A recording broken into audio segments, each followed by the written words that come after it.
C'est un petit cours d'introduction sur la nutrition. Le vocabulaire français, ça fait longtemps que je n'ai pas utilisé, donc on va faire ensemble pour découvrir les mots corrects. L'idée, c'est de savoir un petit peu la base de nutrition correcte et complète en partant des bases de la biochimie. Et vu que c'est une introduction, allons voir déjà qu'est-ce qu'on a besoin pour vivre. Pourquoi on mange, déjà, pourquoi on mange. Pourquoi on mange? Pour avoir de l'énergie. L'énergie, très bien, ok. Des nutriments. Nutriments, ok. Glucides.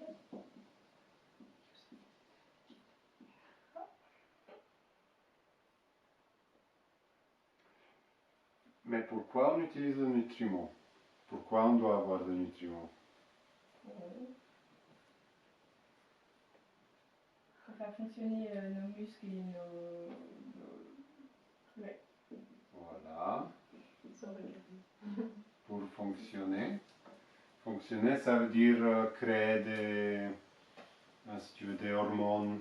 Donc on a besoin des lipides pour créer nos hormones dans le corps. Il y a plein de choses à construire dans cette usine du corps. Donc il faut fabriquer des choses pour fonctionner. Et autre chose? Pourquoi les nutriments? Pour nous apporter tout ce qu'on a besoin pour nos différentes parties du corps. Oui, tout à fait, ça c'est pour fonctionner. Pourquoi on donne à manger aux enfants? Ils grandissent. Pour qu'ils grandissent. Donc quand on est petit, on a besoin de manger pour grandir, et quand on est grand, on a besoin de manger pour fonctionner. Ça c'est une partie. Et l'autre partie, c'est que on a besoin d'énergie. Donc ça c'est les deux choses plus ou moins. Ok, quels nutriments a-t-on besoin?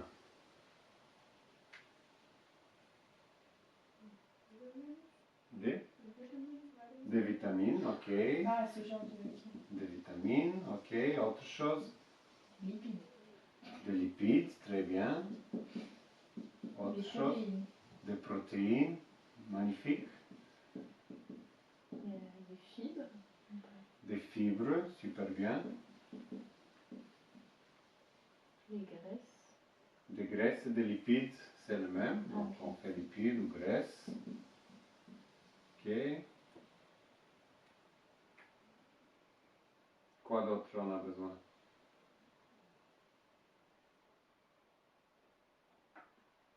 Il y a trois qui sont les gros, les fondamentaux, et les autres c'est des petits mais super importants. Donc les trois grands sont les protéines, les lipides et les Glucides. Les glucides, tu dis, c'est comme ça que ça s'appelle en français, Ouais, les hydrocarbures en fait. Ok, Ouais. je sais pas, sûrement. Ouais, Pour moi, c'est des glucides. Oui, glucides, Voilà, lipides ok, et... merci. Protéines. Parce qu'en anglais on appelle carbohydrate. Donc ça c'est les trois grandes. Le problème c'est que, pareil que comme les plantes, ils ont besoin d'azote, phosphore, potassium pour grandir. Du coup, dans l'agriculture qui est industrielle, on met que les trois choses. Les plantes deviennent grandes, tu as des gros tomates, des gros poivrons, mais là-dedans, il n'y a pas beaucoup à manger. Il y a de l'eau, il y a des fibres, mais il n'y a pas beaucoup vraiment de nutriments. Pareil dans la cuisine rapide, ces trois choses, ils nous donnent l'impression d'être plein, d'avoir bien mangé. Mais par contre, il manque souvent les choses petites. Donc ça, c'est les vitamines. Les fibres sont très importantes. Après, qu'est-ce qu'il y a de ces petites choses qui sont très importantes aussi? Qui sont en petite quantité, mais sont très importantes pour le fonctionnement correct.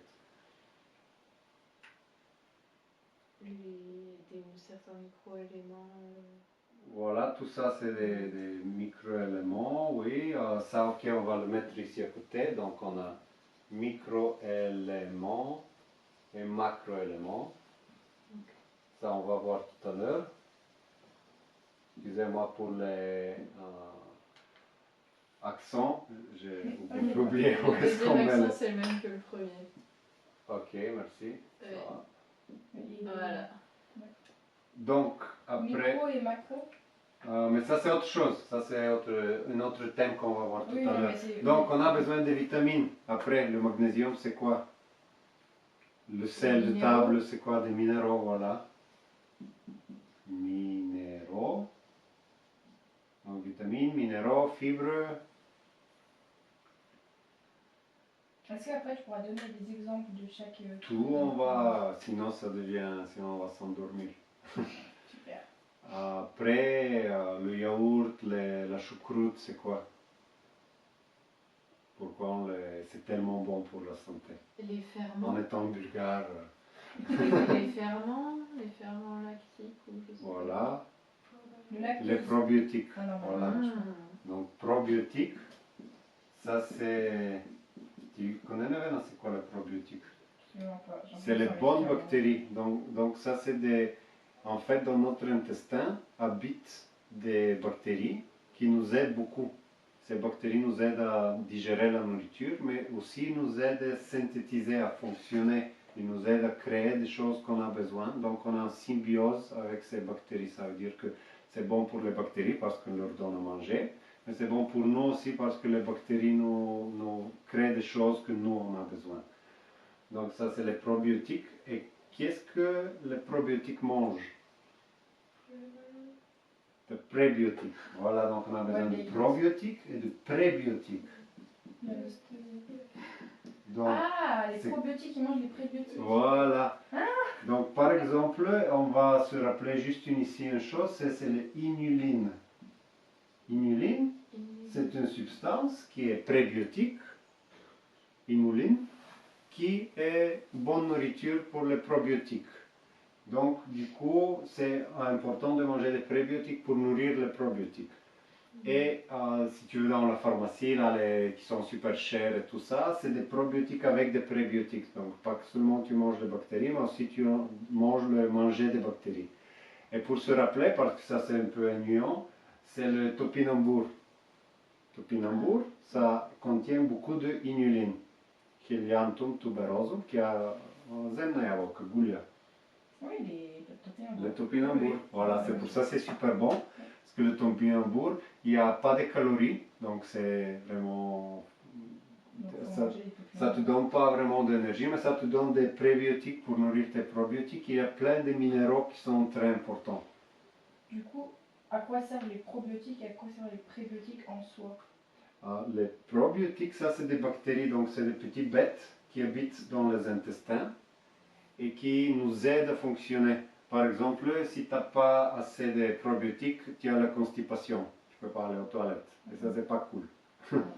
Souvent, on voyage et quand on arrive, on a la constipation parce qu'on était assis pendant des longueurs ou on a changé la nutrition. Je suis parti dans un autre pays et là, ça ne fonctionne pas, je ne peux pas aller aux toilettes parce que c'est tout un autre monde là-bas. Et comme ça, je prends un probiotique, soit dans les pilules, soit je mange de la choucroute, je mange du yaourt, des fermentations qui sont bien pour nourrir ça. Puis pour les filles, je sais qu'il y a toute une flore dans le vagin aussi, et c'est des choses importantes vraiment qui sont très reliées. Donc c'est important, par exemple en Allemagne, ils faisaient une recherche, je ne sais pas, ça c'est les Allemands, ils ont eu cette idée, pour voir les personnes qui ont fait un accident de voiture, ils ont analysé leur flore intestinale. Ils ont découvert que ces personnes, ils avaient un manque de probiotiques corrects. Donc quand notre intestin, il n'a pas la bonne flore, il n'a pas les bonnes bactéries, on se sent agressif, on ne se sent pas bien. Du coup, ces personnes, ils ont provoqué un accident de voiture parce que ça n'allait pas bien dans leur intestin. Donc c'est vraiment relié au bonheur et à tout ça. Et les prébiotiques, du coup? Et les prébiotiques, c'est juste la nourriture de probiotiques. On a les poules et on a la nourriture pour les poules. Ok. Donc on mange de topinambur pour nourrir les... Genre si tu manges du yaourt avec des topinambours, les topinambours vont nourrir les bactéries du yaourt et ils vont nous aider à digérer notre nourriture et à faire caca facile. Et du coup, l'inuline? C'est juste un exemple d'un Ok, donc ça, c'est un probiotique. exemple d'un d'un probiotique Un qui vient de prébiotique. topinambour. L'inulé, c'est un exemple d'un prébiotique. Voilà, Ok. c'est juste une substance qu'on trouve dans les tuberules de topinambour. Tubercule. Donc, il est un tuberose. Ok, d'accord. Et là, on va parler d'une autre chose. Il y en a les microéléments. Donc, et puis il y a un dernier groupe qui s'appelle les phytochemicals en français. Phyto-éléments. Des Je phytochimicaux. pense. Phyto. Non. Comment tu dirais, toi, Davina? Je sais pas ce que c'est. Phyto. Allons dire que c'est des phytochimicaux, juste pour traduire le mot anglais. Phyto-éléments, je pense, mais je suis pas sûre. Peut-être que c'est des phytoéléments, ok. Phytochimique. Donc ça c'est des substances qui sont découvertes récemment, il y a juste une dizaine d'années de la science, et qui... Phytonutriments, peut-être. Ah. Phytonutriments, oui, ça... C'est peut-être ça. Ce n'est produits chimiques produits par les plantes et tout. Non. Ouais, C'est c'est ça ou ça. pas? Oui, mais oui, tu peux taper proanthocyanidine, par exemple, pour voir qu'est-ce que c'est ça. Proanthocyanidine. Voilà. Tiens. Proanthocyanidine. Cyanidine, c'est bon, j'ai. Les proanthocyanidine, PAC, sont des phytonutriments. Donc, appartenant ça à la sont des phytonutriments. phytonutriments. Ouais. Super, on a la décision finale. On a appris quelque chose. Donc, c'est quoi les phytonutriments? Ce sont des substances qui ont été découvertes récemment, on peut vivre sans, mais ils augmentent la qualité de vie. Vraiment, ils te font vivre bien, d'être jeune, de te sentir bien, parce qu'ils sont très très importants pour certains processus. Par exemple, éliminer les cellules cancérigènes.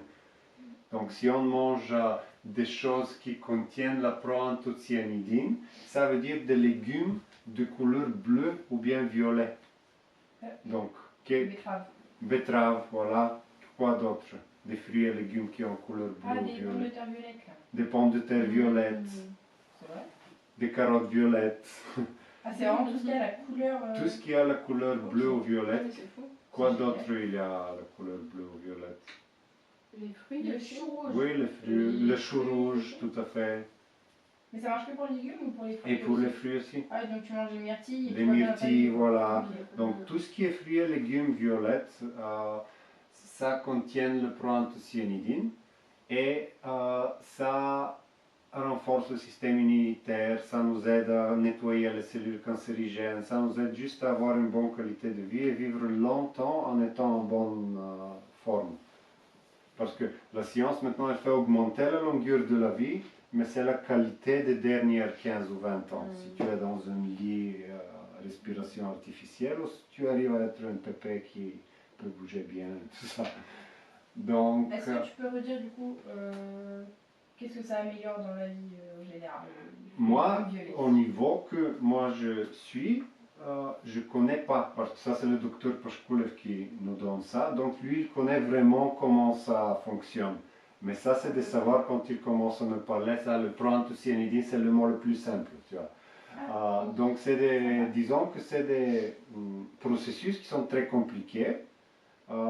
Mais au général. Mais en général c'est bien de manger choses bleues ou violettes. Ça c'est le général. Parce que c'est bon pour la longévité et pour être en bonne forme. Par exemple, de ne pas avoir un cancer et d'avoir un système immunitaire plus fort, donc de ne pas tomber malade. Quoi.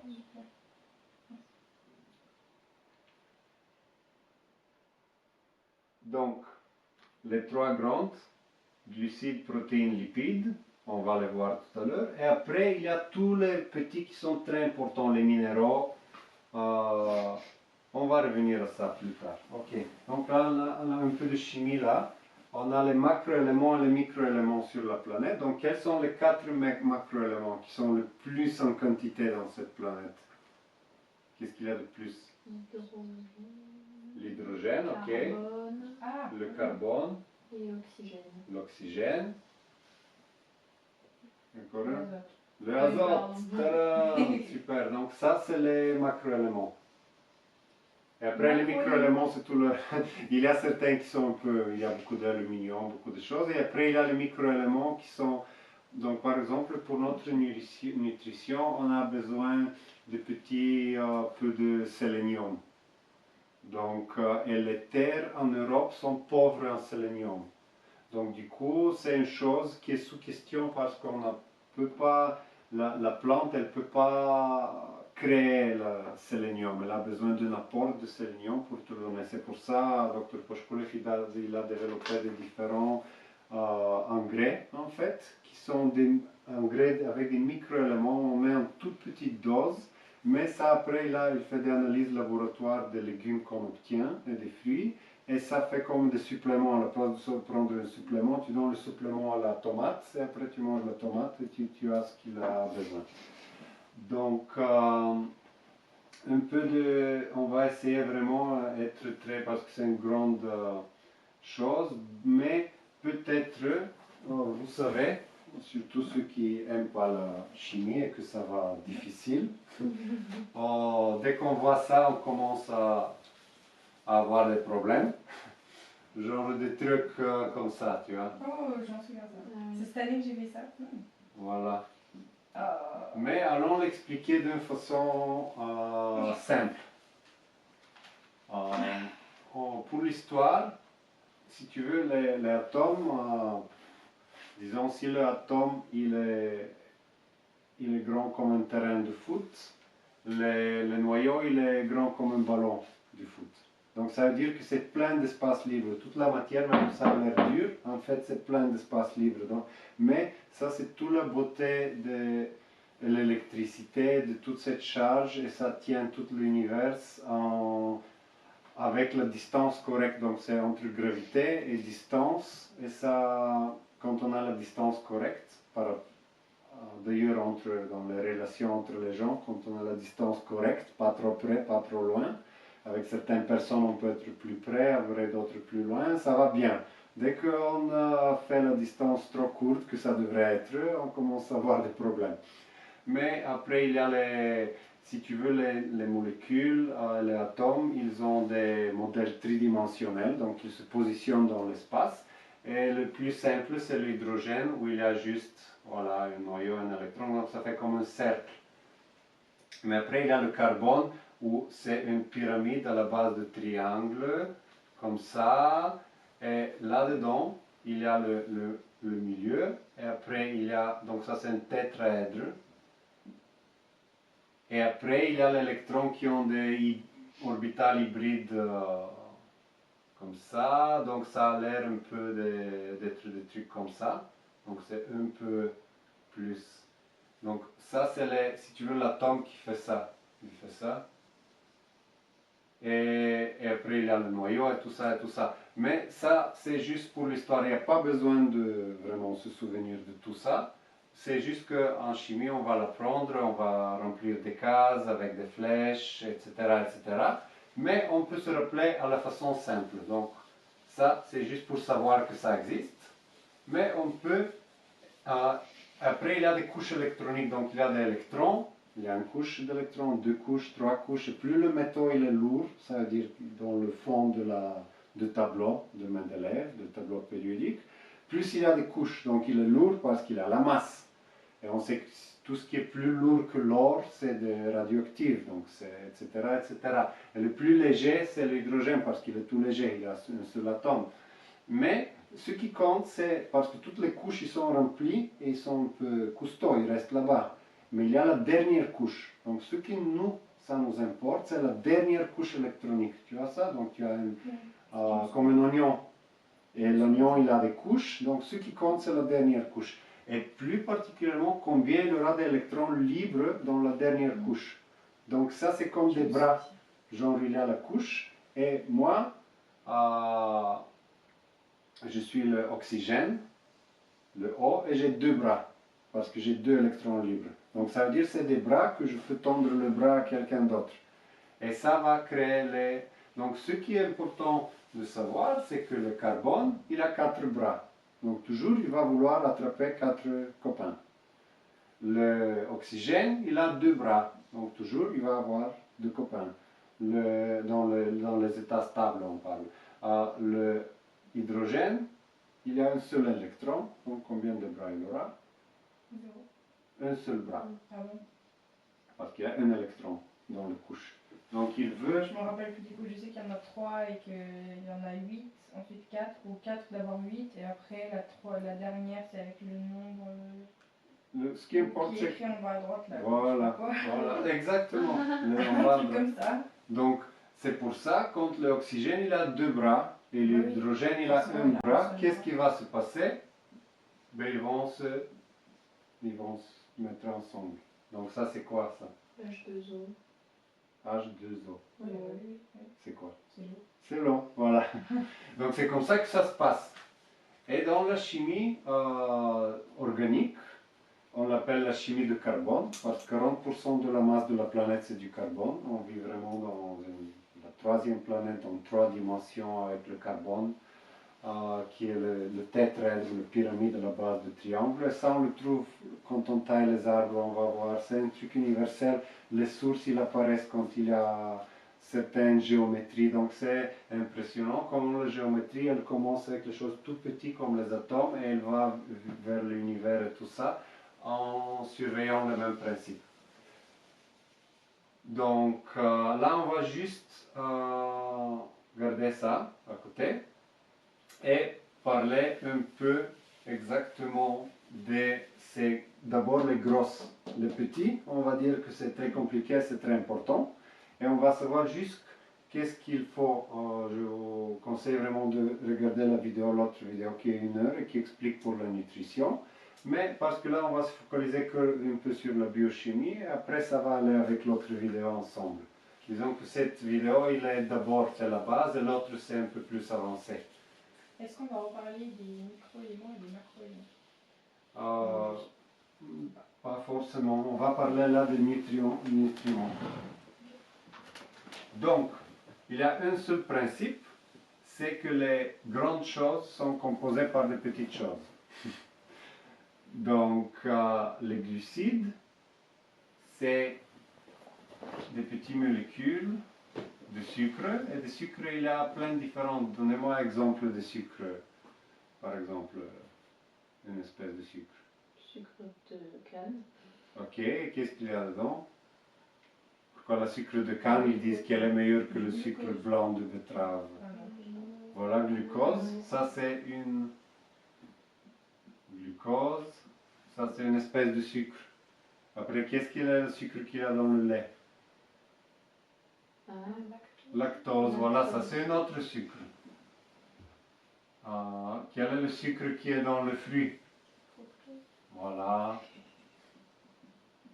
Donc tout ça, disons, on ne va pas entrer en détail, ils ont tous des compositions chimiques, mais on va savoir que ça c'est des petits sucres. Ça c'est les petits, on va les représenter juste comme ça. Et ça c'est dans les glucides. Donc, Voilà. Tout ça c'est Voilà. les glucides. Dans le sucre, il y a la saccharose, etc., etc. Et après, les grands sucres, donc comme il y a les sucres lourds, on appelle les sucres lents, et les sucres rapides, qui sont petites. Donc les gros sucres sont composés par des petits sucres. Allons dire que ça c'est un grand sucre. Donc il y a plein de petits sucres qui sont organisés, et ça peut être très très énorme, très grand. Après, il y a les oligosaccharides, quand tu as juste 2, 3, 4 qui sont liés ensemble. Et après, tu as les monosaccharides quand il y a des sucres. Donc, le petit sucre compose le grand sucre. Donc, ça, c'est les petits sucres qui sont comme ça. Et après, donc ça s'appelle monosaccharide. Mono, ça veut dire un. Comme monarchie, il y a un roi, et c'est que lui. Après, oligo, ça c'est moyen. Quelques sucres qui sont organisés ensemble, comme oligarque, comme les gars qui gouvernent Bulgarie. Il y a quelques gars qui sont arrangés à gouverner le pays. Et après, il y a les polysaccharides, c'est le peuple. Donc on a monosaccharide, on a oligo, À chaque fois, c'est Zacharie à la fin. voilà, Ok. et on a poly. Donc monogamie, c'est quand tu as une épouse. Polygamie, c'est quand tu as plusieurs épouses ou époux.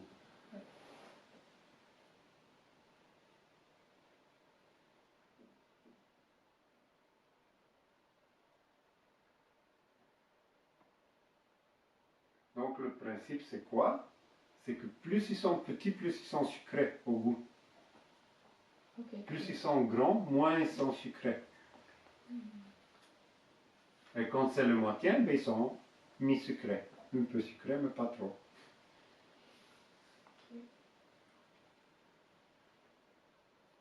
C'est pour ça. Et pourquoi ils les appellent le sucre lent et le sucre rapide?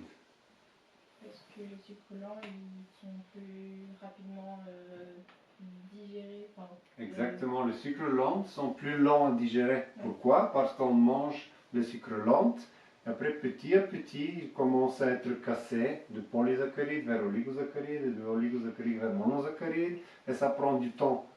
Donc, c'est quoi les sucres lents? Des exemples dans ce qu'on mange. La pomme de terre, ok. Autre? Quels sont les glucides lents? Ce qui est sucreux, mais il est lent. Chaque jour on le mange et on diversifie, chaque jour on mange une différente. les graines. Non, tu Les vois. graines, exactement. Donc, qu'est-ce qu'on mange ici comme graines?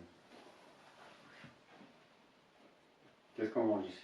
Hier on a mangé quoi? Le grain, mais oh, wow, j'ai les mots en anglais du coup. Le sarrasin. Voilà, sarrasin, ok. Le riz, c'est un grain. Du riz, voilà. Riz, le millet, Le millet. le quinoa. Ah, ok, le quinoa, c'est des pseudo-graines, on va l'écrire ici. C'est QU. Ah, En français. QUI. Mais comme sarrasin. Ah, d'accord, oui. Voilà. Sarrasin, c'est Sarrasin. deux. C'est un S, non? Ah, ça. Sarrasin. Oui, c'est avec un S. Ah, S à la fin. Ok, Je crois c'est même du que- je crois sarrasin, même qu'il y a ok. deux R. Ok, bref, oui, sarrasin. S-A-2-R. A-S-I-N. Ouais. Ok, merci. Après, il y a quoi comme autre chose? Qu'est-ce qu'on a mangé? Le soir, Robin, il aime bien faire quoi? De la polenta. Polenta, voilà, donc c'est quoi le polenta? Maïs, voilà. Et donc il y a le blé aussi. Le ce qu'il y a dans les blé, pâtes. voilà. Donc, en fait, quand est-ce que la civilisation humaine elle a commencé? Il y a 12 000 ans, les saisons étaient commencées à être prédictibles. Et du coup, en Amérique centrale, ils ont développé la culture du maïs. En Europe, le blé. En Asie, le riz. Et en Afrique, le sorgho et tout ce qu'on a vu, aussi le blé. Du coup, ça a permis aux gens d'avoir une sécurité. Cette saison, on va planter, cette saison, on va récolter, et d'avoir du temps, regarder les étoiles et inventer d'autres choses que de penser juste qu'est-ce qu'on va manger chaque jour. Et là, c'est fini, bienvenue. Là, le climat est le plus prédictible, donc on aura du mal dans les années à venir. Donc tout ça, c'est les glucides. Et ça, c'est des glucides lents qui ne sont pas sucrés. Tu vois, tu le manges, le riz, il n'est pas sucré. Mais dans ton ventre, dans ton système, il est cassé. Et après, il devient des monosaccharides. Et à la fin, il y a le truc fondamental, c'est la glucose. Pourquoi c'est fondamental? Parce que tout à l'heure, on parlait d'énergie. Le corps humain, le corps animal d'ailleurs, la seule molécule, la seule source d'énergie pour le corps humain, c'est la glucose. La glucose, c'est un monosaccharide. Alors, petite parenthèse avant de reprendre la vidéo, car la caméra s'est coupée. On a ensuite abordé un autre groupe indispensable de notre alimentation, qui sont donc les protéines. Et ce qu'il faut retenir, c'est qu'elles fonctionnent un peu sur le même principe que les glucides, mais avec des peptides à la place des acarides. Donc on a les monopeptides, les oligopeptides et les polypeptides, qui sont des chaînes d'acides aminés. Et la différence, c'est que ces acides aminés, ils contiennent de l'azote, d'où le nom aminé. Et justement, cet azote, notre corps en a besoin, mais il ne peut pas le fabriquer tout seul. Et donc, les seuls organismes capables de fixer l'azote de l'air dans une forme que l'on peut manger, ce sont les plantes légumineuses.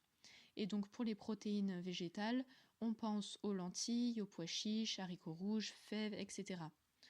Voilà pour cette petite mise au point, et maintenant retour à la vidéo où l'on parle d'un autre élément fondamental de notre alimentation, les graisses.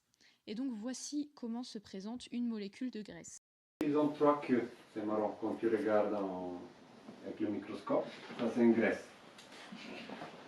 Et il y a la tête de glycérol, et après il y a les trois queues hydrocarbures. Donc ça c'est un alcool, la glycérine si tu veux. Et après il y a les trois queues qui sont des queues de hydrocarbures. Donc les queues ils ont l'air à ça.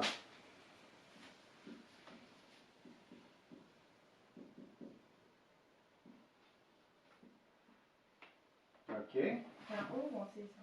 Ça c'est que de C. Et après, il y aura plein de H. Mais dis-moi pourquoi, si je fais une faute, c'est pas possible ça.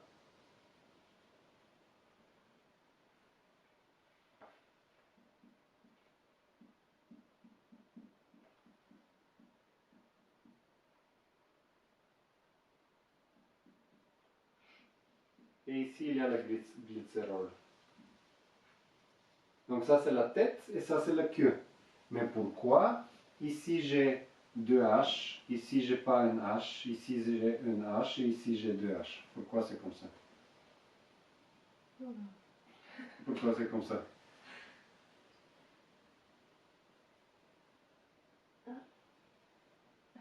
Parce que, combien de bras il a le carbone? Ah oui, 4. Il a toujours 4 bras. Oui, mais Donc il là, pourrait, ces bras ils sont occupés à attraper notre carbone. Donc du coup, il y a plein de H qui circulent ici autour, mais ils ne peuvent pas rentrer parce que ce carbone, il a ces 4 bras qui sont déjà occupés avec l'autre carbone. Oui, mais pourquoi le carbone, le troisième carbone, là, il détache pas ses deux bras pour aller avec le carbone? Exactement, l'hydrogène. c'est exactement ce qui se passe quand on fait frire. Ah. Donc ça s'appelle hydrogénation des graisses. Donc ça, c'est les bonnes graisses. Ça se trouve dans les noix, ça se trouve dans les olives. Est-ce Ça, qu'on peut faire une pause et pouvoir noter? Ouais. Petite pause et noter, parce que... C'est quoi le glycérol du coup? Glycérol, c'est la tête. Ça, c'est le glycérol. Et glycérol, c'est le nom que des bonnes graisses ou c'est Non, aussi chaque le nom graisse, elle est composée d'une tête de glycérol et de 3 queues de hydrocarbone. Ok. Ça, c'est la façon universelle dont les graisses sont formées. On peut les représenter comme ça souvent.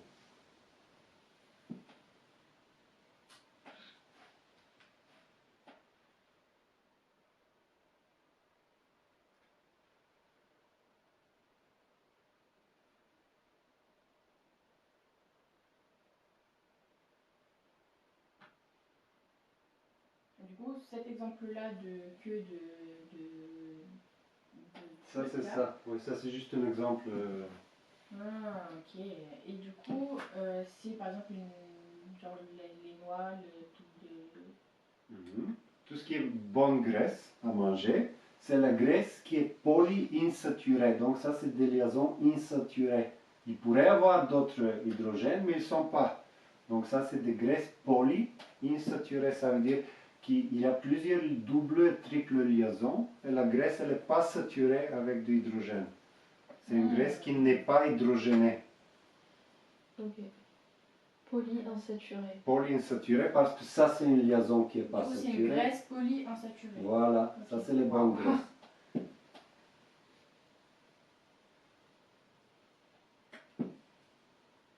C'est quoi qu'on appelle une liaison pas saturée là? C'est celles qui sont plusieurs.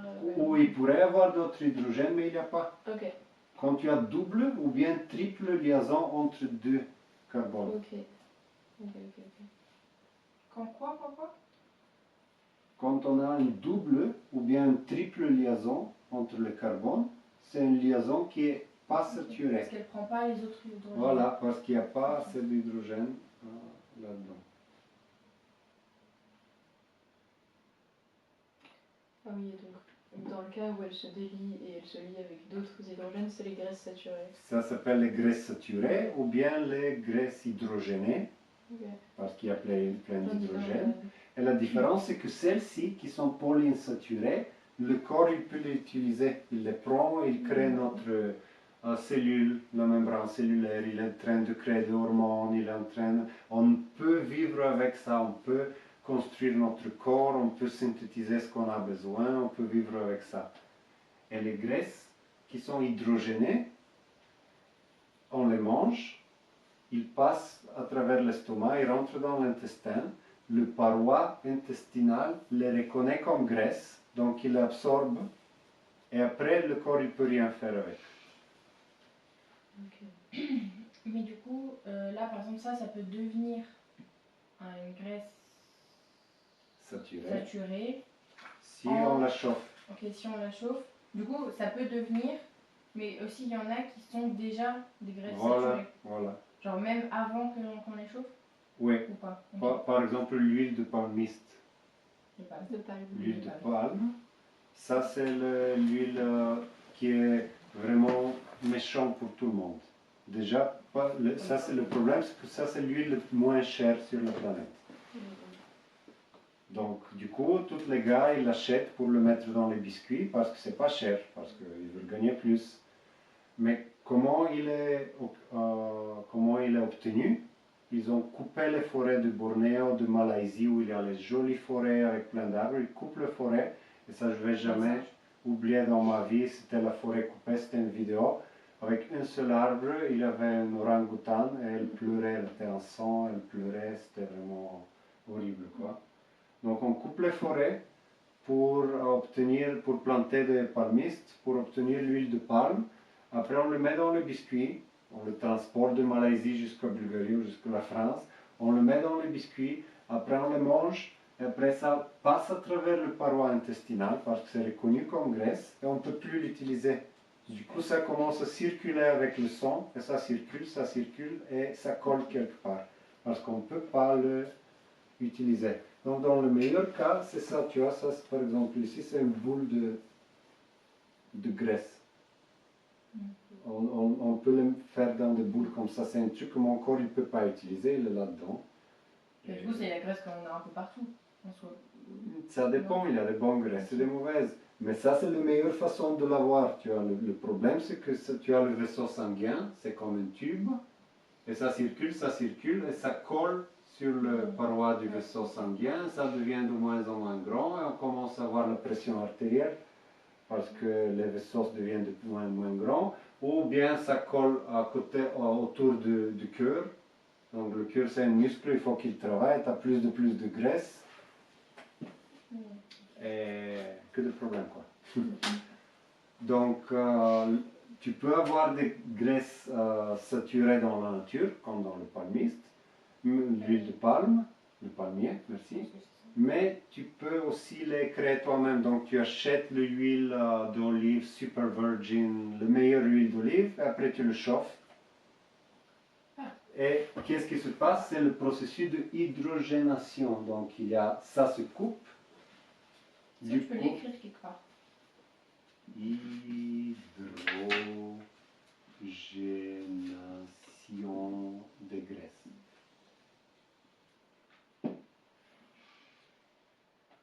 Et vu que ça a coupé, bam, tout de suite il y a de l'hydrogène qui vient, hop, il vient ici. Après, hop, encore de chaleur, ça vient ici, et tout de suite,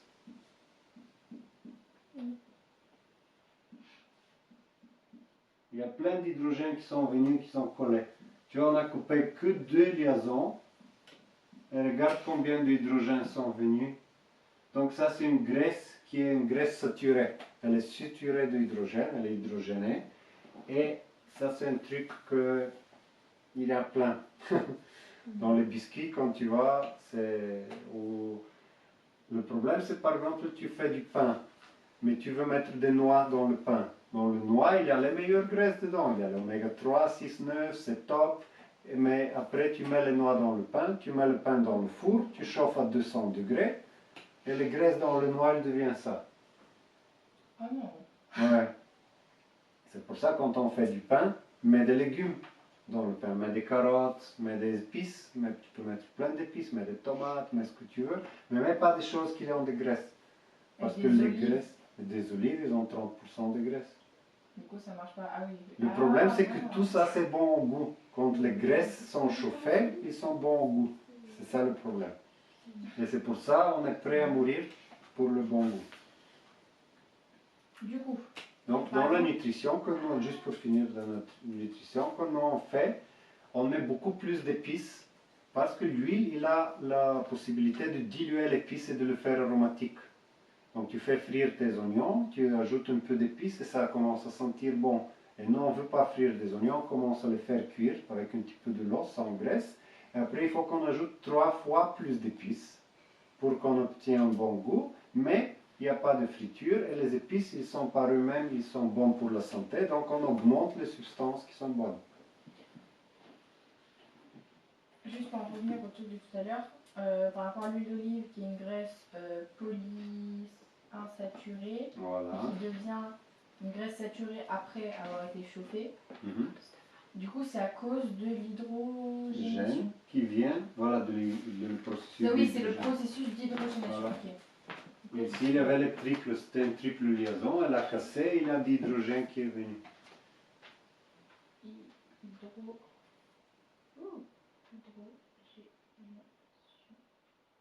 Ok.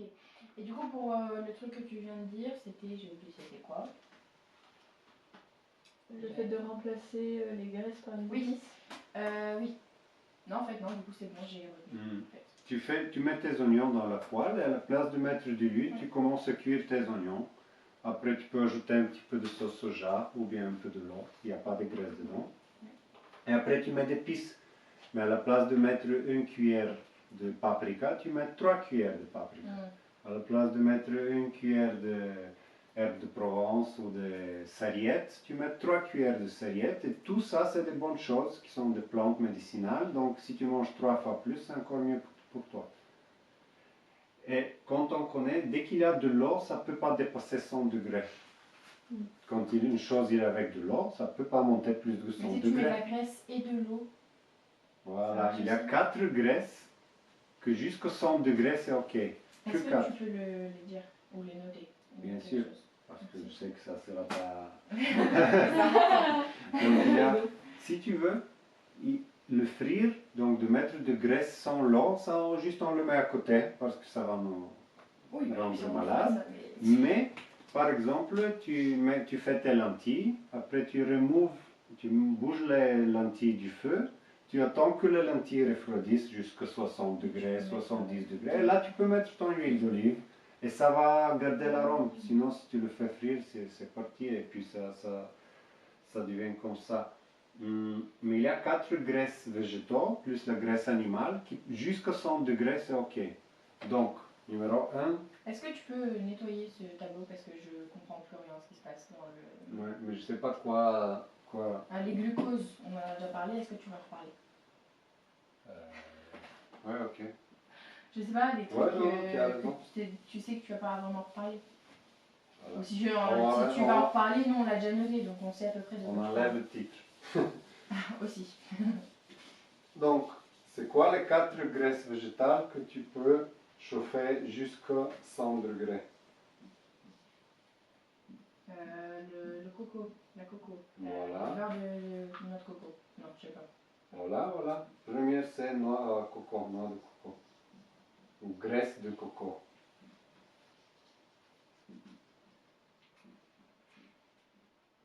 Ça s'appelait comme cocotier. De coco, quoi. De noix de La coco. graisse de noix de coco. Ok, c'est quoi la deuxième?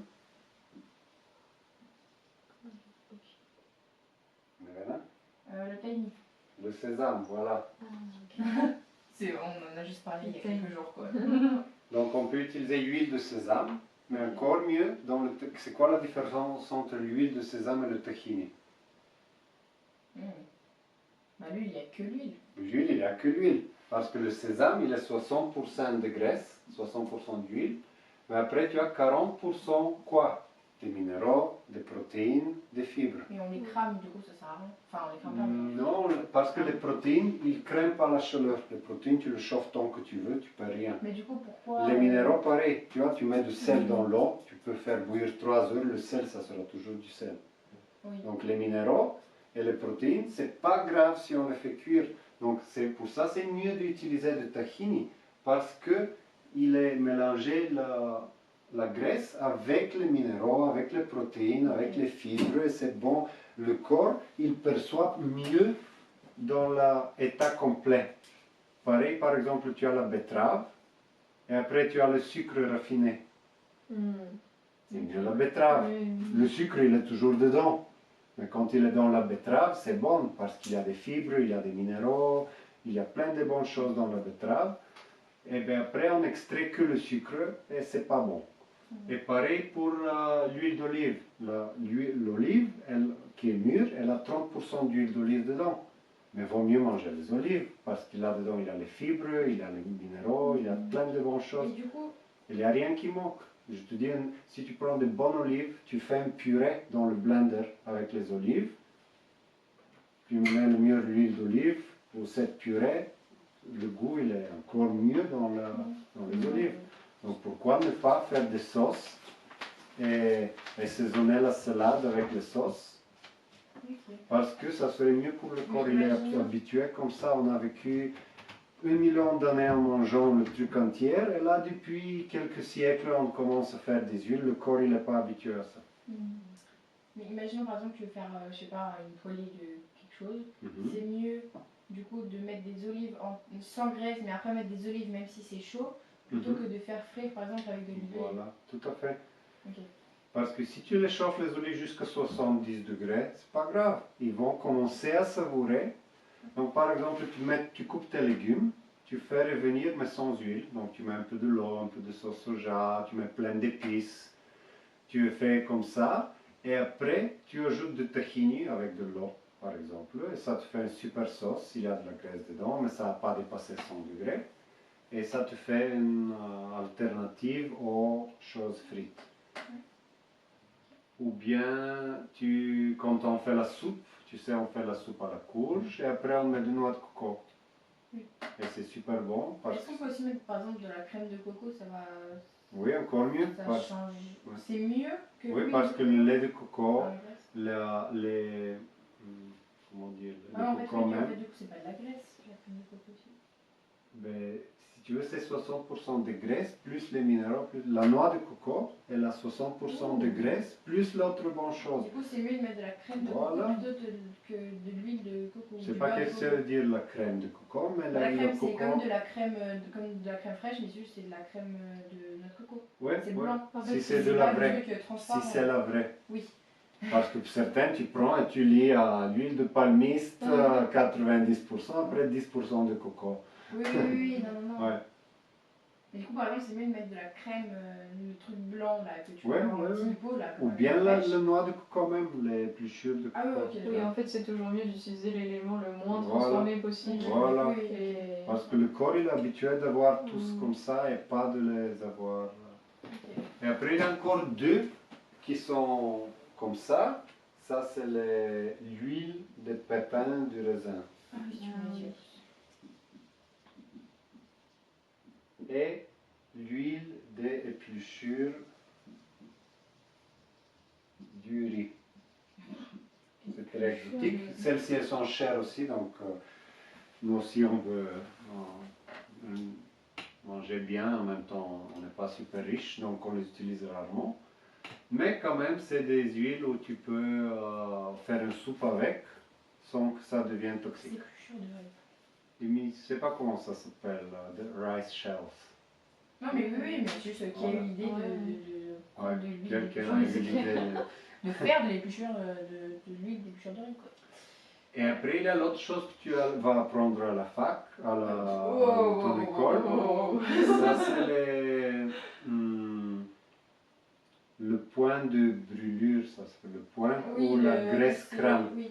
Ok. Parce que ça c'est... Mais ils vont... Je te dis que dans Avec cette les école... autres graisses du coup, pas celle-là. De tous les graisses. Chaque Oui, graisse, tu vas avoir un chiffre. Et ce chiffre serait à combien de degrés elle crame. Mais je te dis qu'ils vont mettre de l'attention sur ça, mais ils vont sous-estimer ça. Ok. Donc l'autre, c'est parce que ça, c'est le premier pas vers la mauvaise direction, c'est que quand ça hydrogène.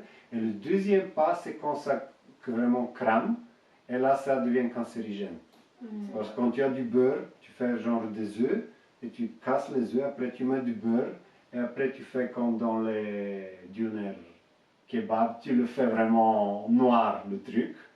Et là, ça fait des petits morceaux de cramé, de la graisse cramée, qui rentrent dans le corps, elle coince quelque part. Et quand elle coince quelque part, le corps il ne sait pas quoi faire avec. Du coup, il commence à mettre des cellules dessus, et ça devient un cancer. Ça va. Donc ça s'appelle les graisses cancérigènes, c'est quand on les brûle, les graisses. Ça c'est notre pas vers la mauvaise direction de brûler les graisses. C'est pour ça, juste même par exemple du pain cramé, c'est pas bon de manger du pain. Mais il n'y a pas qui beaucoup est de noir. graisse dans le pain. Oui, mais si le pain il est noir, genre. Oui, mais il n'y a pas de graisse dans le pain. Oui, mais il dit que c'est pas. Que c'est Oui, c'est toujours, il y a toujours le danger, oui. Par rapport au cramé, juste. Pas par rapport aux graisses, mais par rapport au Oui, cramé. oui, ça c'est notre part. Chacun est quelque part dans notre truc, tu vois. C'est une question. Oui, oui c'est vrai, tu as raison. Le pain qui est cramé aussi, c'est pas, ça peut être dangereux, mais beaucoup moins que le beurre qui est cramé. J'imagine. Et après, l'autre c'est graisse animale. Donc en 5e place. Ah bon? Oui, donc beurre, le beurre de vache, le beurre du lait de vache. Aussi en présence de l'eau. Quand tu es sous 100 degrés, c'est ok. Donc tu peux mettre ta crème soupe, faire ta soupe à la courge, après mettre du beurre dedans. Et c'est bon. Oui, quand tu es dans ton assiette, tu mets un petit morceau de beurre. Sauf que quand tu chauffes le beurre, tu perds la vitamine A et la vitamine E. Donc pour avoir ces vitamines, le beurre est riche, il faut que ce soit du beurre cru.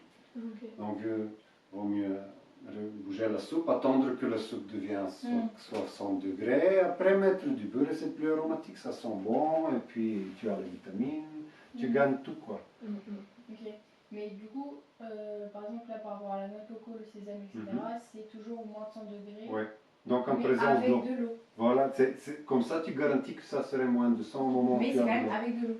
Ouais. Mais par exemple, si tu mets de l'eau, mais tu mets un tout petit peu, et après l'eau s'évapore et ça commence à frire.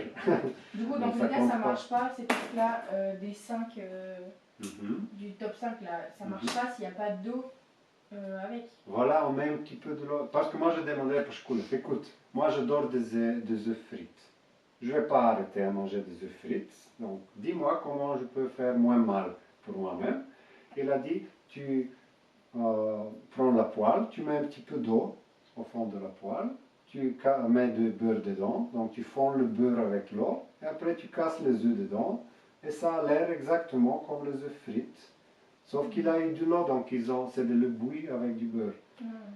Donc c'est des œufs qui ont été cuits à 100 degrés. Parce que si je ne mets pas cette eau dans la poêle, mais je casse les œufs et je chauffe le beurre, ça devient 160, 200 degrés. Et tu vois, et là ça devient toxique à la place d'être nutritif.